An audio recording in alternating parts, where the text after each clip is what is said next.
जब भी भारत की ताकत की बात होती है तो दिमाग में आता है प्रधानमंत्री, संसद और सेना। लेकिन एक ऐसी ताकत है जो न कभी टीवी पर आती है न सोशल मीडिया पर ट्रेंड करती है, फिर भी वह पूरे देश को चुपचाप चलाती है।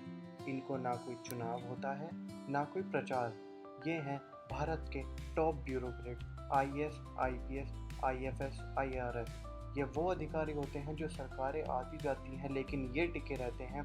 सरकार कोई भी हो, नीतियाँ यही बनाते हैं, फैसला यही लागू करवाते हैं और कई बार तो नेताओं के कान में सलाह भी यही देते हैं।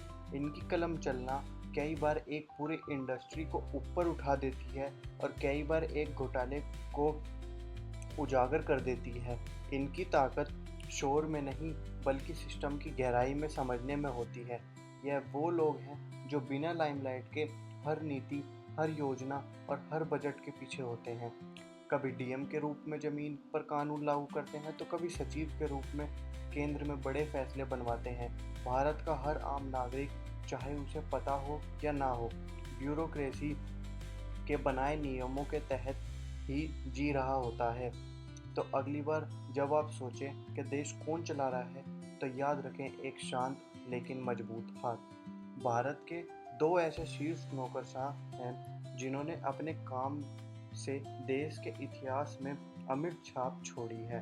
पहला नाम है भारत के national security adviser Ajit Doval साहब जी। जब सिक्किम भारत का हिस्सा नहीं था और वह भारत विरोधी माहौल था, तब श्री डोभाल जी ने केवल वहां जाकर लोगों को भारत के पक्ष में किया, बल्कि चुनाव भी करवाए और आज सिक्किम पूरी तरह भारत के अभिन्न हिस्सा है।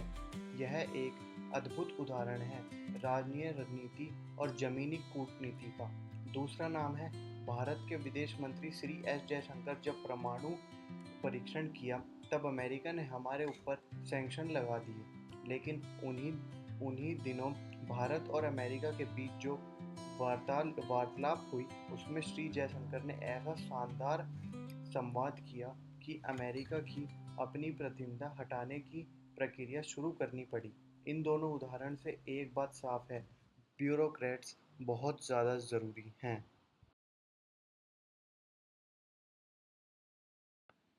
जब भी भारत की